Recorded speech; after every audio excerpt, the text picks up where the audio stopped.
ஒன்று குறிப்பேடு அதிகாரம் 19. அம்மோனியர் மற்றும் சிரியர் மேல் வெற்றி. இவற்றின் பின் அம்மோனியரின் மன்னன் நாகாசு இறந்தான். அவனுக்கு பின் அவன் மகன் அரசனானான். அப்பொழுது தாவீது, ஆனூனின் தந்தையாகிய நாகாசு எனக்கு அன்பு காட்டியது போல் நானும் அவன் மகனாகிய இவனுக்கு அன்பு காட்டுவேன் என்று கூறி அவர் தமது ஆழ்ந்த வருத்தத்தை தெரிவிக்கும்படி தூதர்களை அனுப்பினார். அவர்கள் ஆனூனுக்கு ஆறுதல் சொல்ல அம்மோனியரின் நாட்டை அடைந்தனர்.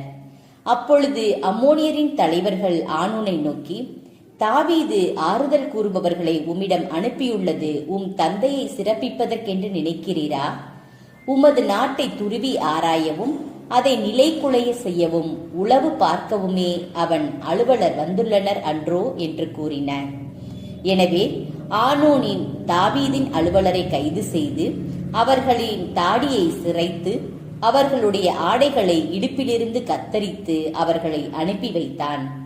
அவர்களுக்கு செய்யப்பட்டதை சிலர் வந்து தாவீதுக்கு தெரிவித்தனர். அவர்கள் மிகவும் கேவலப்பட்டிருந்ததால் தாவீது அவர்களுக்கு ஆள் அனுப்பி, எரிக்கோவில் தங்கியிருந்து உங்கள் தாடி வளர்ந்த பின் திரும்பி வாருங்கள் என்று கூறினார். அம்மோனியர் தாங்கள் தாவீதின் பகைமையை தேடிக்கொண்டதை உணர்ந்தனர். உடனே ஆனூனும் அம்மோனியரும் மெசபத்தோமியா, மாக்கா, சோபா என்ற சிறிய நாட்டு பகுதிகளில் நின்று தங்களுக்கு தேர்ப்படைகளையும் குதிரை படைகளையும் கூலிக்கு அமர்த்துமாறு 1000 தாலந்து வெள்ளியை அனுப்பி வைத்தனர். அவ்வாறே கூலிக்கு அமர்த்தப்பட்ட 32,000 தேர்களும் மாக்கா மன்னனின் படைகளும் வந்து மேதபாவுக்கு முன்பாக பாளையம் இறங்கினர். அம்மோனியரும் அவர்களுடைய எல்லா நகர்களிலிருந்தும் திரண்டு வந்து போருக்கு தயாராயினர்.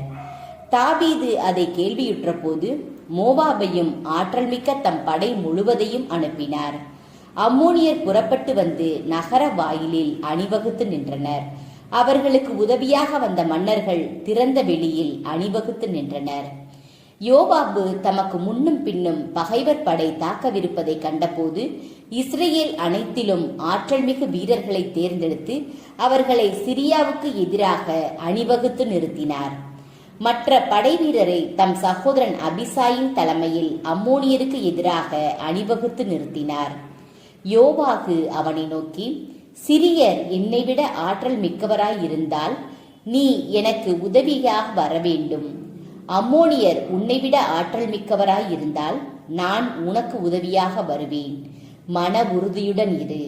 நம் மக்களுக்காகவும் கடவுளின் நகர்களுக்காகவும் வலிமையுடன் போராடுவோம். ஆண்டவர் தமக்கு நலமாய் தோன்றுவதை செய்வாராக என்றார். பின்பு யோவாபும் அவரோடு இருந்த மக்களும் சிரியரோடு போரிட நெருங்கினார்கள். அவர்களோ அவருக்கு முன்பாக புறமுதுகிட்டு ஓடினர்.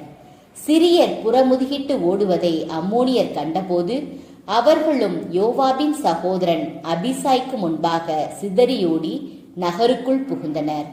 யோவாபும் எருசலேமுக்கு திரும்பி வந்தார். தாங்கள் இஸ்ரேலருக்கு முன்பாக முறியடிக்கப்பட்டதை கண்ட சிரியர் தூதர்களை அனுப்பி நதிக்கு அப்பாலிருந்த சிரியரையும் வரவழைத்தனர். அதரேசரின் படைத்தலைவன் சோபாகு அவர்களை முன்னின்று நடத்தினான். இதை கேள்வியுற்ற தாவீது இஸ்ரேலர் அனைவரையும் ஒன்று திரட்டி யோர்தானை கடந்து சென்று சிரியருக்கு எதிராக அணிவகுத்து நிறுத்தினார். அவ்வாறு தாவீது போருக்கு அணிவகுத்து நிற்கையில் சிரிய படைகள் அவரோடு மோதின. சிரியர் இஸ்ரேலருக்கு முன்பாக புறமுதுகிட்டு ஓடினர். தாவீது சிரியர் படையின் 7,000 தேர்ப்படை வீரரையும் 40,000 காலால் படையினரையும் வெட்டி வீழ்த்தினார். படைத்தலைவன் சோபாகையும் கொன்றார். அதரேசரின் அலுவலர் தாங்கள் இஸ்ரேலரால் முறியடிக்கப்பட்டதை கண்டு தாவீதோடு சமாதானம் செய்து அவருக்கு அடிபணிந்தனர். அதன் பின் அம்மோனியருக்கு உதவி செய்ய சிரியர் என்றுமே விரும்பவில்லை.